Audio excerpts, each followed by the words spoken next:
فلسفہ علم الکلام کا یونٹ 5 ہے، جس میں آج ہم اسی یونٹ کا پارٹ 2 ڈسکس کریں گے، جس میں ہم اس کا پوائنٹ 6 علم الکلام کی اجمالی تاریخ کے بارے میں پڑھیں گے۔ اس سے پہلے ہم نے بات کی تھی علم الکلام کی معنی و مفہوم، موضوع اور غرض و غایت کے بارے میں، پھر علم الکلام کی شرعی حیثیت پر قائلین اور مانعین کے دلائل بیان کر کے ان کا تجزیہ کیا۔ آج ہم علم الکلام کی اجمالی تاریخ کے بارے میں بیان کرتے ہیں۔ تو اگر آپ نیو ہیں تو چینل کو سبسکرائب کر دیں، ویڈیو پسند آئے تو لائک کر دیں۔ جیسا کہ علم الکلام ترویج و ترقی کے مختلف مراحل اور ادوار سے گزر کر مکمل ہوا ہے، یہ مراحل بنیادی طور پر 5 ادوار پر مشتمل ہیں، جن کی ترتیب کچھ اس طرح سے ہے۔ نمبر 1 ہے مرحلہ نشاط، دوسرا ہے تدوین اور فرقوں کے ظہور کا مرحلہ، تیسرا ہے فلسفہ منطق کے ساتھ خلط ملط ہونے کا مرحلہ، تیسرا ہے انحطاط اور تقلید کا مرحلہ، پانچواں ہے دور جدید یا آخری 2 صدیوں پر مشتمل۔ تو سب سے پہلے ہم آغاز و ابتدا کے مرحلے کے بارے میں پڑھیں گے۔ اس سے مراد وہ مرحلہ ہے جس میں بعض اعتقادی مسائل میں مباحث و مناقشے کا آغاز ہوا، اس سے اختلاف رائے ہوا جس نے بہت سی جماعتوں اور گروہوں کو جنم دیا، لیکن یہ اختلاف ابتدائی مراحل میں تھے، اس لیے مختلف مذاہب کے وجود کا باعث بنے، جس میں ہر مسئلے یا اکثر مسئلے کے بارے میں مستقل رائے موجود ہوتی تھی۔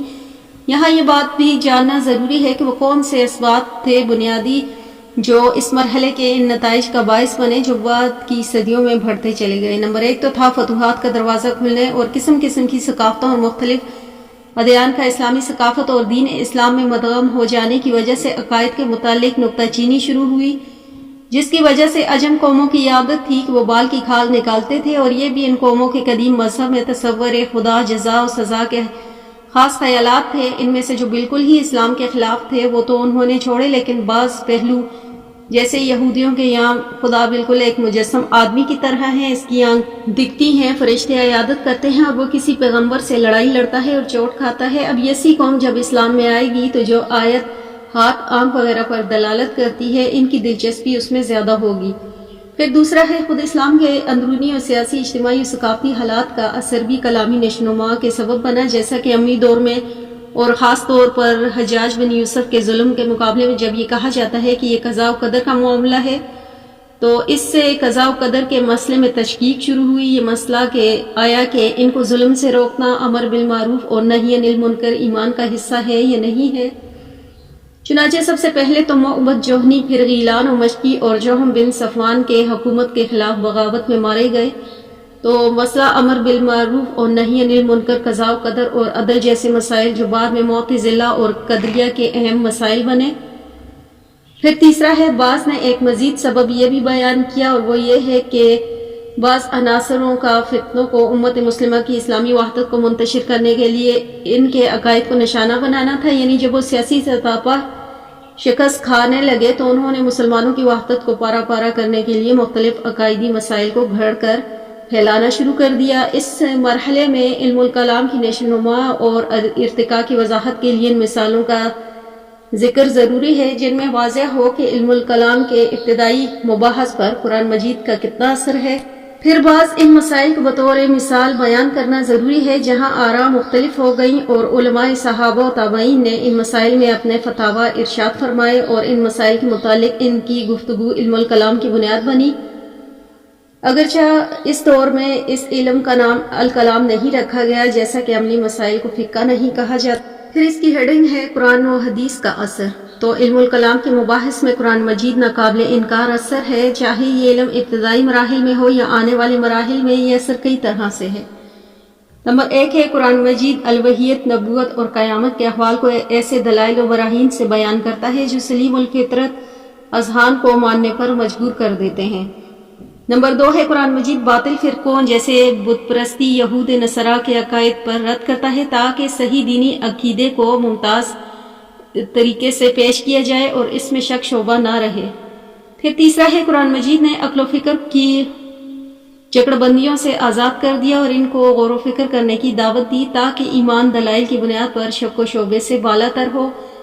چوتھا ہے کہ قرآن مجید نے آیتوں کو محکم اور متشابہ میں تقسیم کیا اور اس طرح اعتقادی مسائل کو دلائل عقلیہ سے ثابت کیا۔ اسی طرح حدیث و سنت میں بھی ان مباحث پر اثر انداز ہوئی جن احادیث میں بحث و مباحثے سے منع کیا گیا۔ ان سے مراد وہ بحث و مباحثہ ہے جو جھگڑے کا باعث بنے یا ایسے مسائل جن کا حل نہ ہو، جیسے قیامت کب ہوگی، اس کا تعین وغیرہ۔ البتہ تحقیق حق تک پہنچنے کے لیے بحث و مباحثہ کرنے کو رسول اللہ صلی اللہ علیہ وآلہ وسلم نے برا نہیں سمجھا، بلکہ صحابہ اکرام رضی اللہ تعالیٰ عنہ نے اپنی مشکلات رسول اللہ صلی اللہ علیہ وآلہ وسلم کے سامنے پیش کی تو آپ صلی اللہ علیہ وآلہ وسلم نے ان کو شافی جواب دیا۔ اس طرح غیر مسلم بھی آپ صلی اللہ علیہ وآلہ وسلم سے سوال کرتے اور آپ صلی اللہ علیہ وآلہ وسلم ان کا تسلی بخش جواب دیتے۔ اگر وقتی طور پر آپ جواب نہ دے پاتے تو وحی کے ذریعے آپ صلی اللہ علیہ وآلہ وسلم ان کو جواب سکھا دیا کرتے تھے۔ اسباب کی بدولت امت میں عقلی استدلالی کی طرف توجہ مبذول ہوئی اور فقہی اعتقادی مسائل میں صحیح اور غلط کا فرق استدلالی طریقے سے کیا جانے لگا۔ صحابہ رضی اللہ تعالیٰ عنہ کے دور اول تک ان معاملات میں اختلافات نہ ہوئے، لیکن ان کے آخری دور میں تابعین کے اول دور میں سب سے پہلے جن مسائل میں اختلاف ہوا وہ یہ ہے: نمبر 1 ہے مومنین گناہگار جو گناہ کبیرہ کے مرتکب ہوں وہ بدستور مومن ہی ہیں یا آگ میں جائیں گے۔ پھر دوسرا تھا اعمال کرنے میں انسان کی قدرت و اختیار کا تصرف کتنا ہے، کیا اس کے اعمال میں لکھی ہوئی تقدیر کے تابع ہے۔ تیسرا ہے کہ رسول اللہ صلی اللہ علیہ وآلہ وسلم کے وفات کے بعد امت مسلمہ کی امامت و قیادت کا حقدار کون تھا۔ تو پہلا مسئلہ تھا مرتکب کبیرہ کا حکم۔ اس مسئلے میں ممتاز فرقہ خوارج کا تھا، جنہوں نے مرتکب کبیرہ کو کافر فرقہ کہنا شروع کر دیا۔ یہ لوگ نعوذ باللہ حضرت علی رضی اللہ تعالیٰ عنہ کو تحکیم کی وجہ سے فاجر سمجھتے تھے اور اسی وجہ سے آپ رضی اللہ تعالیٰ عنہ کے بھی خلاف تھے۔ ان کے مخالف مرجئہ تھے جن کے نزدیک اعمال ایمان کا حصہ نہیں اور ایمان کے ساتھ معصیت نقصان نہیں دیتی، جیسا کہ کفر کے ساتھ نیک اعمال کرنا مفید نہیں۔ صحابہ رضی اللہ تعالیٰ عنہ اسلاف تابعین قرآن کے موقف کو واضح کرنا تھا اور اس بات کو واضح کیا کہ کسی گناہ سے آدمی دائرہ اسلام سے خارج نہیں ہوتا، وہ کتنا ہی بڑا گناہ کیوں نہ ہو، لیکن وہ فاسق مسلمان ہی کہلائے گا۔ اس کا معاملہ اللہ رب العزت کے ہاتھ میں ہے، چاہے تو وہ معاف کر دے یا وہ شفاعت کا مستحق ہو جائے یا خدا اس کو عذاب سے دوچار کرے۔ پھر ان کا دوسرا مسئلہ تھا جبر و اختیار۔ دوسرا مسئلہ القدر کے نام سے معروف تھا۔ اس مسئلے کا لباب یہ ہے کہ انسان اپنے عمل کو علم الالہیہ کے بغیر اپنی قدرت سے وجود میں لاتا ہے۔ اس سلسلے میں بعض لوگوں نے جھوٹ سے کام لیتے ہوئے علم قدیم کا انکار کیا تاکہ جبر لازم نہ آئے۔ ان کے اس قول کا مطلب یہی تھا تقدیر کا کوئی وجود نہیں اور فعل بغیر سابق امر کے رونما ہوتا ہے، اسی وجہ سے یہ قدریہ کے نام سے مشہور ہوئے۔ معتزلہ اور ان کے مابین فرق یہ ہے کہ اللہ کے قدیم علم کو مانتے ہیں اگرچہ انسان کو اپنے افعال میں مکمل طور پر آزاد سمجھتے ہیں۔ ان کے برخلاف ایک اور گروہ پیدا ہوا جو جبر کا قائل تھا اور انسان کے افعال میں قدرت الہیہ ہی کو مؤثر مانتا تھا۔ یہ لوگ فعل کی انسان سے نفی کرتے اور عام افعال کو اللہ کی جانب منسوب کرتے تھے۔ بعض نے انسان کے افعال میں یہاں تک کہا کہ انسان کی مثال ایک پر کی ہے، ہوا اڑائے پھرتی ہے، اس کی نہ قدرت ہے اور نہ ہی اس میں اس کے فعل کو دخل ہے۔ شاید یہ جبریہ و قدریہ اپنے مذہب میں مخلص ہوں، لیکن ان کا مذہب کتاب و سنت کے یکسر خلاف ہے، کیونکہ کتاب و سنت کے قدیم علم کو ثابت کرنے کے لیے انسان کو مجبور نہیں بتلاتے، بلکہ ان کے مطابق ان کے اعمال میں اس کی قدرت، ارادہ اور عمل کو بھی داخل ہوتا ہے۔ پھر ان کا تیسرا مسئلہ امامت و خلافت کا تھا۔ عہد اول کے ان مسائل میں جو مختلف کلامی مکاتب فکر کی تشکیل کا سبب بنے، امامت و خلافت کا مسئلہ سر فہرست ہے۔ اس کے تحت کئی نکات زیر بحث آتے ہیں جن میں امامت کی شرعی حیثیت، امام کی صفات اور اس میں انتخاب میں انسانوں کا اختیار وغیرہ اہم ہے۔ پھر اگر ہم بات کریں ان کے متفرق مسائل کی، ان کے علاوہ بھی ان کے کئی مسائل تھے جن میں عرصہ دراز سے بحث چلتی آئی اور ان کا عقائد و مباحث پر اثر ہوا۔ ان میں سے بعض تو یہ ہیں: نمبر 1 ہے صحابہ اکرام رضی اللہ تعالیٰ عنہ کے دور میں صحابہ کا خلافت میں اختلاف، جو بعد میں شیعہ اور اہل سنت کے مذہبی اور سیاسی اختلاف کی بنیاد بنا۔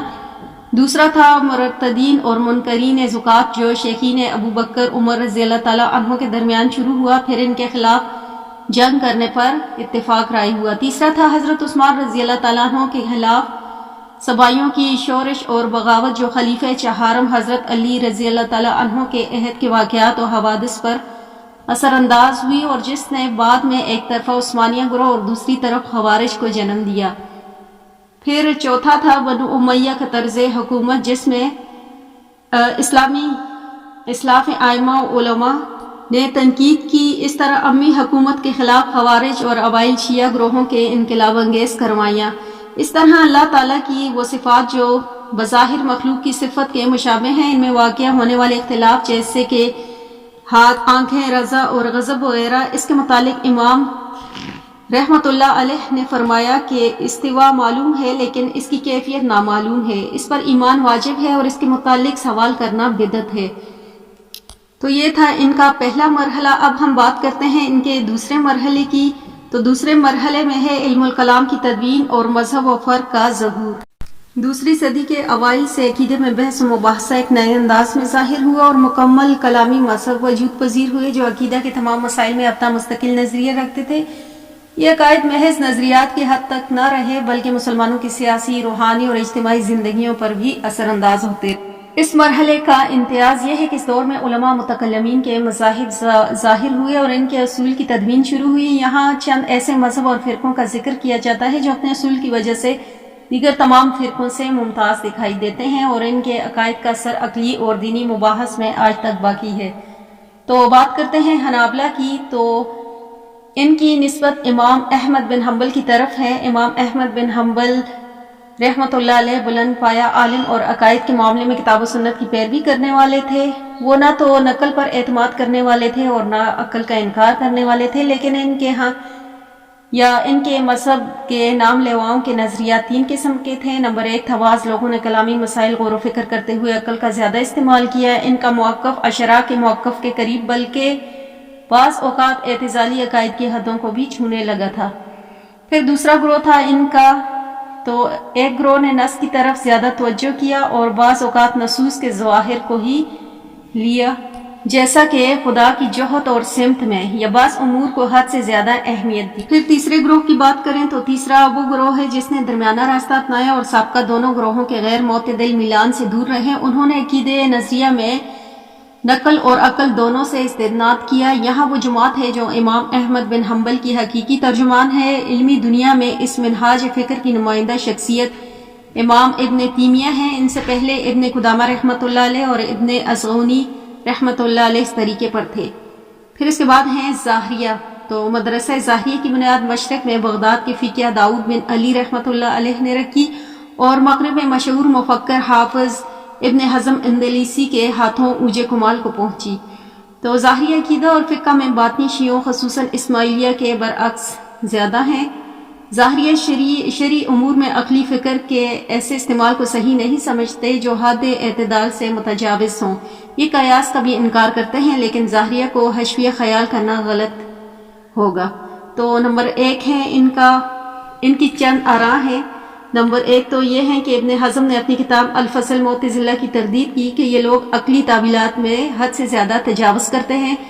اس طرح معتزلہ سے متاثر ہونے والے مثلا اشاعرہ وغیرہ بھی نقد کیا. اس کے علاوہ شیعہ کے یہاں باطنی رجحان کو بھی ہدف تنقید ٹھہرایا. باطنیوں پر ان کی تنقید سب سے زیادہ سخت ہے کیونکہ یہ ان کے ظاہری منہج کے بالکل مخالف ہیں. پھر پوائنٹ 2 ہے اس کا سابقہ عبارت سے معلوم ہو گیا کہ ابن حزم نص کو سمجھنے کے لیے عقل کے استعمال کو یا اس کی تائید میں عقلی دلیل ذکر کرنے کو ناجائز نہیں کہتے بلکہ کسی شرعی حکم کو صرف عقل حل کرنے کے خلاف تھے. تو 3 ہے ابن حزم عقیدے کے لحاظ سے حشوی یا مشبت یعنی تشبیہ دینے والے نہ تھے بلکہ ان کا رد کرتے تھے. وہ اسلاف کے مانند کتاب و سنت کے نصوص پر کاربند تھے. مشبہ اور مجسمہ اللہ تعالیٰ کے لیے جسم کو ثابت کرنے والوں کا رد کرتے ہوئے لکھتے ہیں کہ ان لوگوں کا کہنا ہے کہ دنیا میں جو کچھ پایا جاتا ہے وہ یا تو جسم ہے یا پھر عرض ہے. یہ دونوں اپنی حقیقت کے اعتبار سے ایک ایسے وجود کے متقاضی ہیں جو انہیں وجود بخشے. پس ہمیں قطعی طور سے معلوم ہو گیا کہ اگر وہ وجود بھی جسم یا عرض ہوگا تو کسی دوسرے فعل یا معجد کا تقاضا کرے گا. لہٰذا یہ بات لازم ٹھہری کہ جسم و عرض کا فعل خود جسم و عرض نہیں ہو سکتا. یہ ایک واضح دلیل ہے کہ عقل حس رکھنے والا ہر شخص اسے تسلیم کرنے پر مجبور ہے. پھر چوتھا ہے ابن حزم عزوجل کے لیے صفت یا صفات کے لفظ کے قائل نہیں. ان کا کہنا ہے کہ یہ لفظ نہ قرآن مجید میں ہے آیا ہے نہ احادیث میں نہ صحابہ رضی اللہ تعالیٰ عنہ میں سے کسی سے ثابت ہے. اس لیے یہ لفظ بولنا یا اس کا عقیدہ رکھنا جائز نہیں. بلکہ بدعت ہے۔ پھر پانچواں ہے ابن حزم معتزلہ کے تصور عدل کو رد کرتے ہیں۔ ان کا کہنا ہے کہ اللہ تعالیٰ اپنی تمام مخلوق کے ساتھ عدل کا معاملہ کرتا ہے، چاہے ہمیں اچھا لگے یا برا محسوس ہو، وہ اللہ کی قدرت کے تمام چیزوں پر حاوی ہونے کے قائل ہیں، اور معتزلہ کے شیوخ نظام اور ابو حزیل پر سختی سے رد کرتے ہیں۔ ابن حزم نے اشعری کی طرف سے منسوب جبریہ کسب کی بھی نفی کی ہے اور معتزلہ کے تصور استطاعت کو بھی انکار کیا۔ ان کے نزدیک استطاعت سے مراد انسانی اعضاء صحیح سلامت ہوں اور فعل کے لیے کوئی مانع نہ ہو۔ پھر ان کے بعد ہے چھٹے پہ امامت کے بارے میں ابن حزم نے واقف موقف اپنایا۔ ان کا کہنا ہے کہ نبی کریم صلی اللہ علیہ وآلہ وسلم نے اپنے بعد حضرت ابو بکر صدیق رضی اللہ تعالیٰ عنہ کی امامت پر واضح نص فرمائی۔ نبی کریم صلی اللہ علیہ وآلہ وسلم کے بعد حضرت ابو بکر صدیق رضی اللہ تعالیٰ عنہ تمام صحابہ رضی اللہ تعالیٰ عنہ سے افضل ہیں۔ انہوں نے ہی تصور وصیت کی نفی کی ہے اور کہا ہے کہ رسول اللہ صلی اللہ علیہ وآلہ وسلم کا کوئی وصی نہ تھا، نہ حضرت علی رضی اللہ تعالیٰ عنہ تھے اور نہ ہی کوئی اور۔ حضرت ابو بکر صدیق رضی اللہ تعالیٰ عنہ امت پر آپ صلی اللہ علیہ وآلہ وسلم کے خلیفہ تھے۔ پھر بات کرتے ہیں اشعرا کی، تو اشعری مذہب معتزلہ سے بحث و مباحثے کے نتیجے میں پیدا ہوا جب خلق قرآن کے فتنے کو لمبا عرصہ گزر گیا اور معتزلہ کے افکار و نظریات ترقی و عروج کی بلندیوں کو چھو رہے تھے، تو ابو الحسن نے تیسری صدی کے آخر میں اعتزال سے رجوع کیا۔ انہوں نے اہل سنت کے عقائد اور امام احمد بن حنبل کے مذہب کو اختیار کیا۔ ان کے چند نظریات یہ ہیں: نمبر 1 ہے اللہ کی صفت کو اس کی ذات کی طرح قدیم مانتے ہیں، لیکن صفات ذات سے جدا ہے۔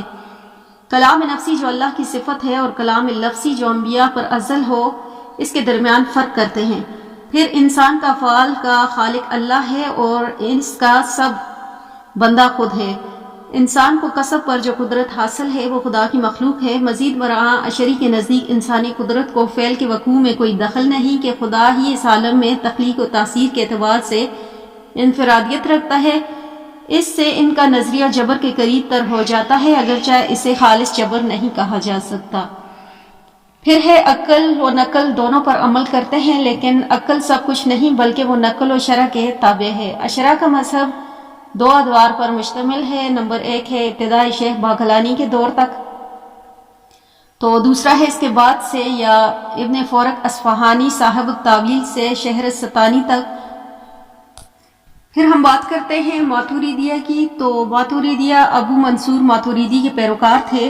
خود عقیدہ و فقہ میں امام ابو حنیفہ کے پیروکار ہیں۔ چند مسائل کے علاوہ باقی تمام مسائل میں اشعرا اور ماتوریدیہ متفق ہیں۔ اہم اختلافی مسائل ان کے یہ ہیں: نمبر 1 ہے ماتوریدیہ تمام صفات الہیہ کو قدیم مانتے ہیں، جبکہ اشعرا کا میلان یہ معلوم ہوتا ہے کہ صفات فعلیہ حادث ہیں۔ دوسرا ہے کہ اشعرا ماتوریدیہ کے ہاں انسان کسب سے افعال سر انجام دیتا ہے، لیکن اشعرا کے ہاں انسان کی قدرت فعل کو پیدا کرنے میں مؤثر نہیں، اور ماتوریدیہ کے یہاں انسان کی قدرت افعال کو پیدا کرنے میں مؤثر ہے، اگرچہ ان کے مطابق بھی یہ تاثیر مستقل بالذات نہیں، کیونکہ اللہ ہی ہر چیز کا خالق ہے۔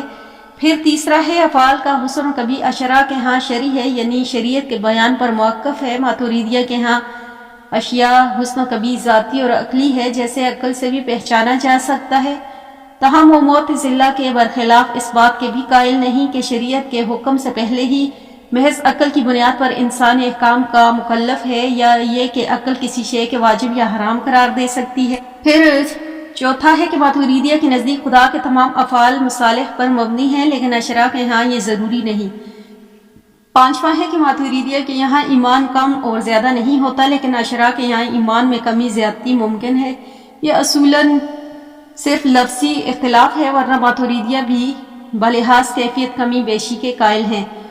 پھر 6 پہ ہے کہ ماتوریدیہ کے مطابق خدا کسی کو تکلیف مالیتاک نہیں دیتا۔ 7واں ہے ماتوریدیہ کے یہاں حواس خمسہ سے کسی چیز کو محسوس کرنا علم نہیں بلکہ ذریعہ علم ہے۔ 8واں ہے کہ ماتوریدیہ کے یہاں اعراض کا ادا نہیں ہو سکتا، البتہ اشعرا اس کو ممکن مانتے ہیں۔ تو مندرجہ بالا تمام مسائل میں اشعرا کا نقطۂ نظریہ ماتوریدیہ کے بالکل برخلاف ہے، لیکن ان اختلاف کے باوجود بھی اشعرا اور ماتوریدیہ اہل سنت کے 2 معتبر مکاتب فکر ہیں، اور اصولیاً ایک ہی طبقہ یا مدرسہ فکر ہیں، جس میں صرف لفظی اختلافات اور اصول میں اختلاف نہیں ہے۔ پھر اس کے بعد ہم بات کرتے ہیں اسماعیلیہ کی. تو اسماعیلیہ فرقہ اپنے آغاز سے لے کر آج تک شیعہ فرقوں کا ایک بڑا فرقہ ہے اور اثنا عشریہ کے بعد دوسرے نمبر پر تصور کیا جاتا ہے. ان کا نام اسماعیلیہ اس لیے ہے کہ ان کی نسبت اسماعیل بن جعفر صادق سے ہے. تو اسماعیلی فلسفے کی اگر ہم بات کرتے ہیں تو اسماعیلیہ اول دن سے ہی فلسفہ باطنی اور تعبیلی انداز اختیار کرتے رہے ہیں.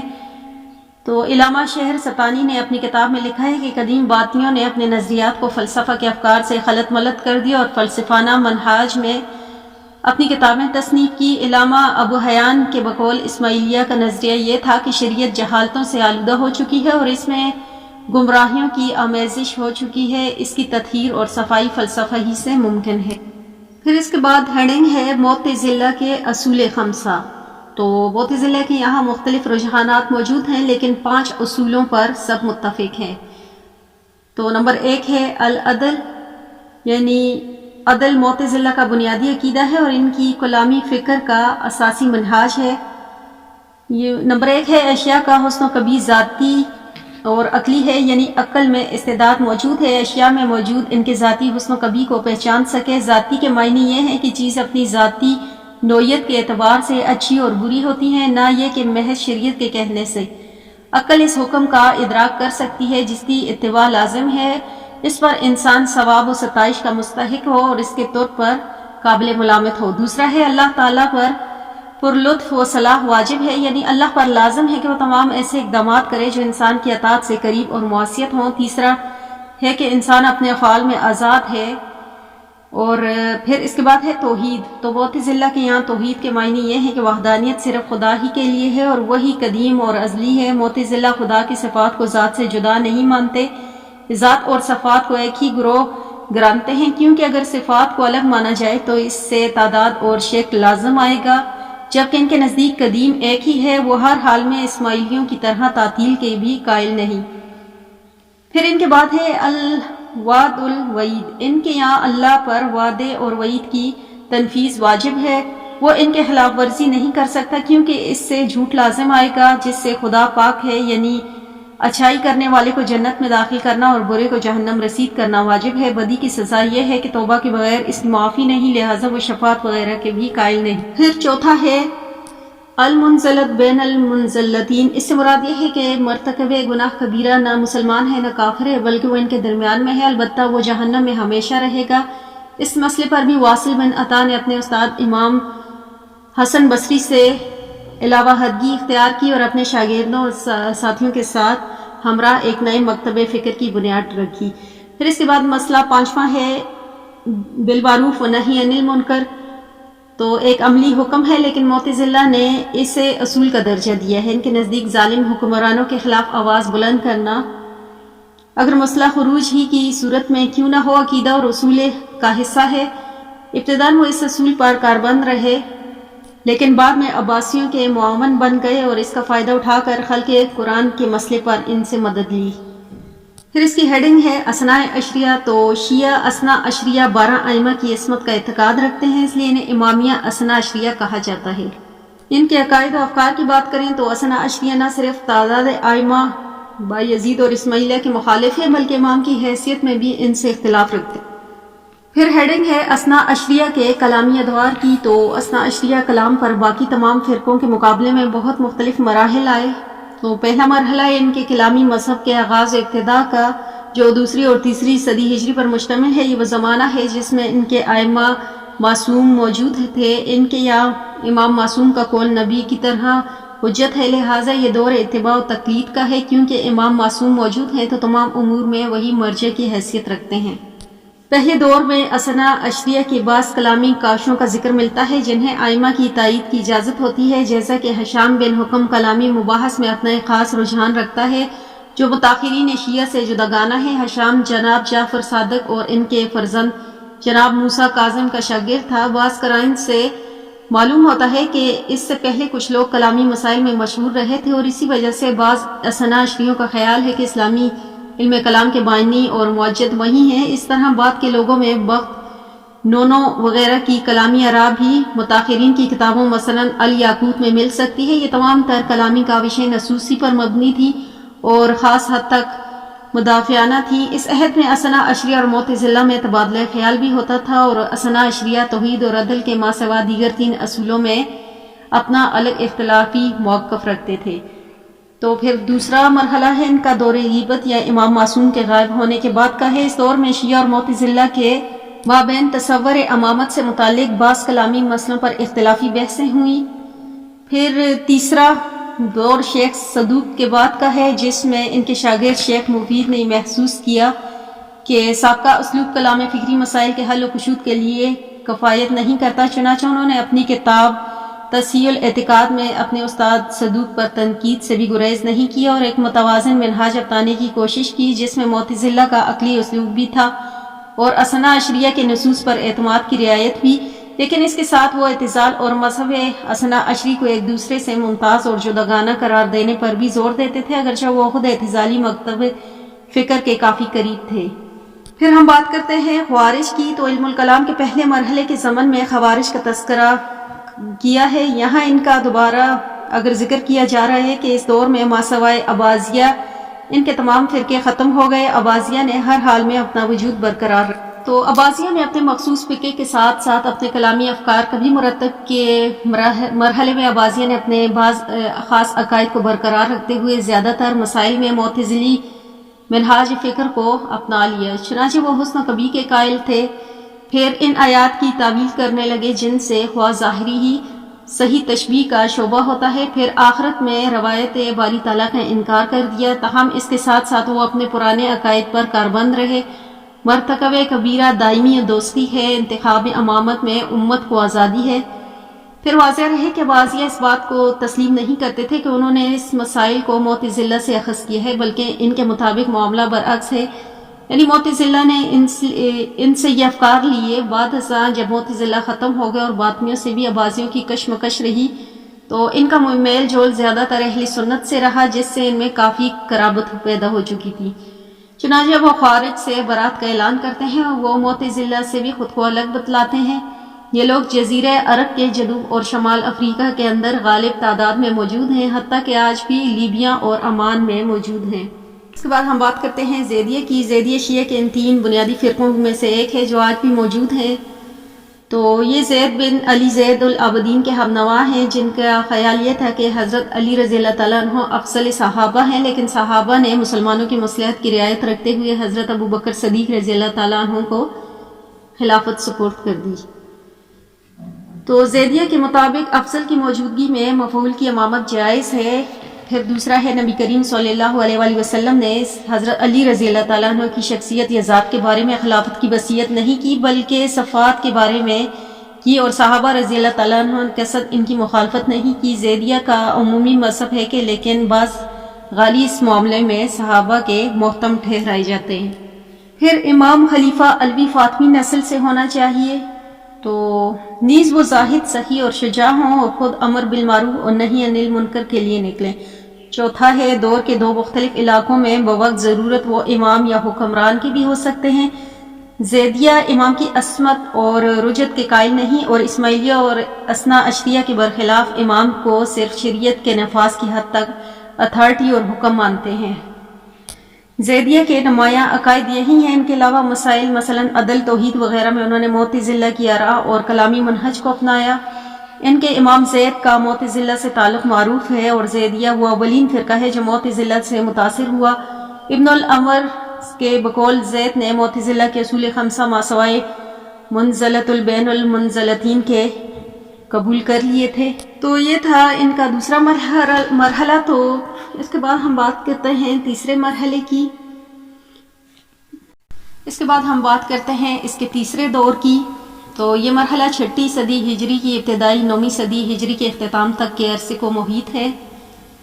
تو اس کی چند خصوصیات بیان کی جاتی ہیں۔ نمبر 1 ہے فلسفہ و کلام کی آمیزش۔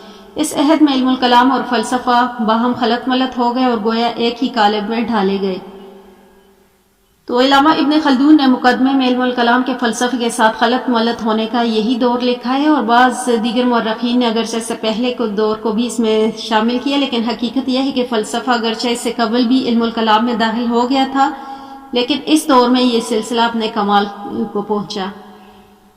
پھر بحیثیت مضمون علم الکلام مسلم فلاسفہ کی الحیاتی مباحث بلکہ طبیعتی بحثوں سے خلط ملط ہو گیا تھا۔ دوسرا یہ تھا کہ کلامی مسائل کے اسلوب بیان میں تبدیلی ہوئی کہ متکلمین نے یونانی منطق کو اپنے کلامی منہاج کا حصہ بنا لیا۔ تیسرا تھا کہ مضمون اور منہج میں تبدیلی کے ساتھ ساتھ علم الکلام کے موضوعات کی تقسیم بھی اسی زمانے میں کی گئی۔ چوتھا تھا کہ اس تمام تر تغیر کا یہ لازمی نتیجہ تھا کہ علم الکلام کی لفظیات بھی بدل جاتی، چنانچہ ایسا ہی ہوا اور فلسفہ عنوانات کلام میں داخل ہوتے گئے۔ پھر اس کی دوسری ہیڈنگ ہے کلام فرقوں کی صورتحال۔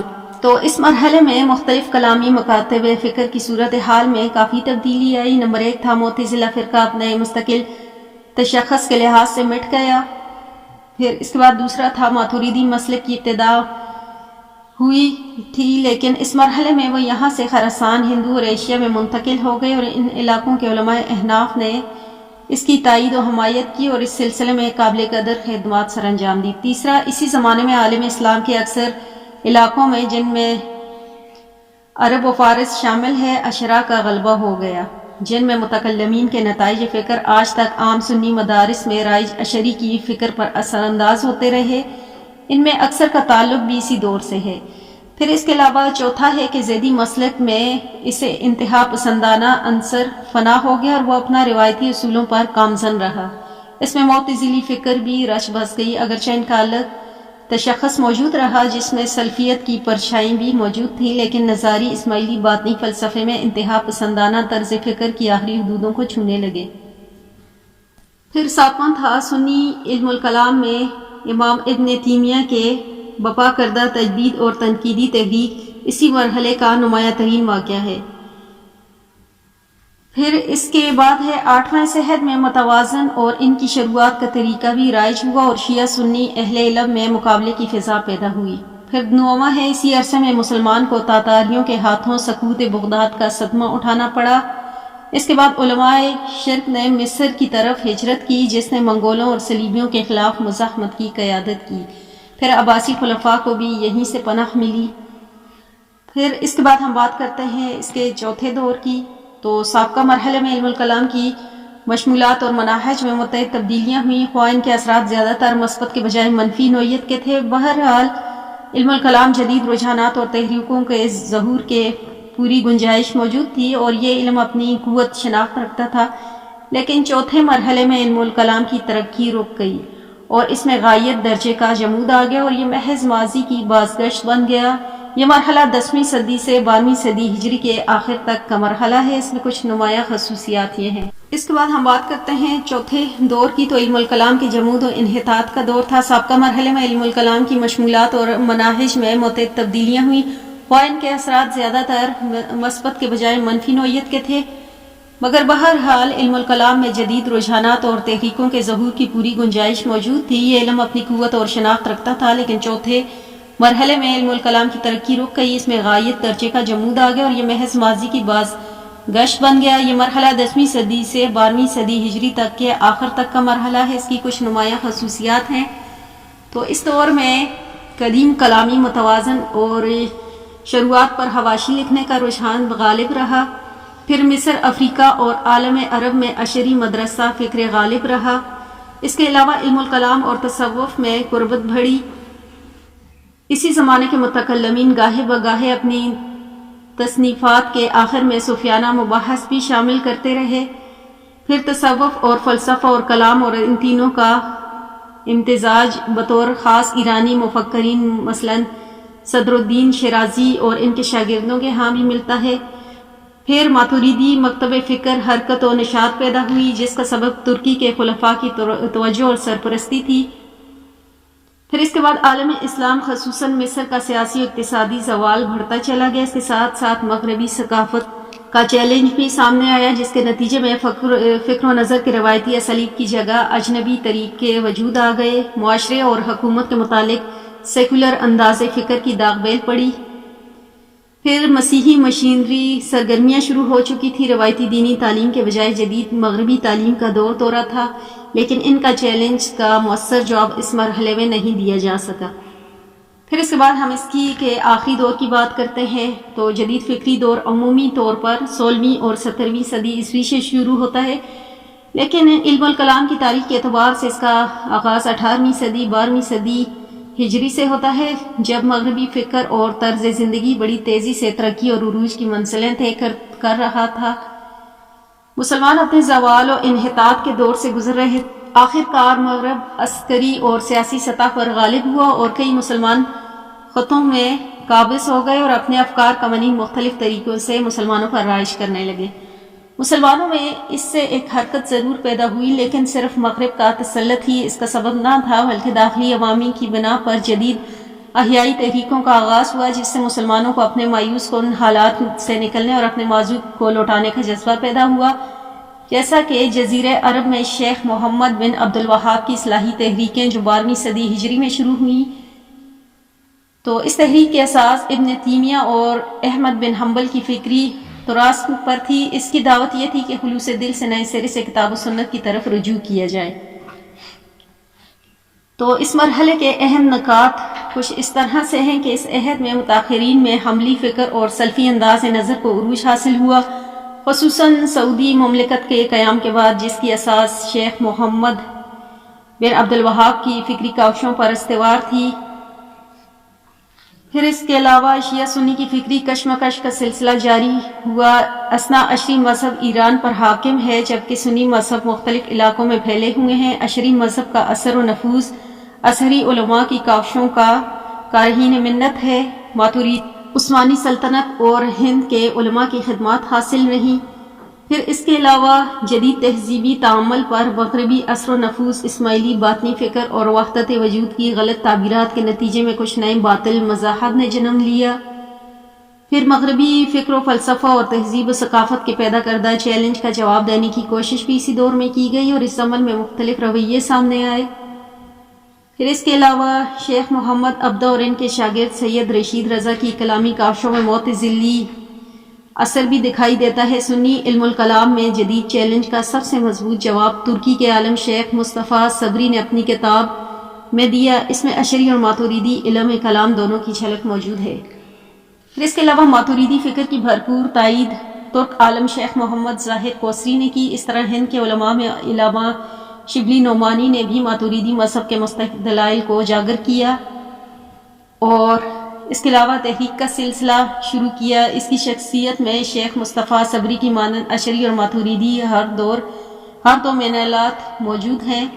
پھر اس کے بعد ہے ساتواں، اس وقت مذہبیات کو جو چیلنج درپیش ہیں، ان میں معاشرے کی تنظیم و ترتیب، فلسفہ اقتدار، حکمرانی، انسانی شخصیات کو لاحق نو بنو بحران شامل ہے۔ آج بھی مسلم مفکرین اور جدید متکلمین کو چاہیے کہ وہ ان مسائل پر اپنی توجہ مرکوز کریں اور وحی الہی اور نبوت کی رہنمائی میں ان کا حل پیش کریں، تاکہ مسلم ممالک میں اسلامی طرز زندگی کو فروغ حاصل ہو اور ایک نئے عالمی نظام کی نوید سنائی دے، جس کے ذریعے انسانیت خدا کے نازل کردہ دین اسلام کی برکات سے بہرہ یاب ہو سکے، جس نے اس رحمت بنا کر نازل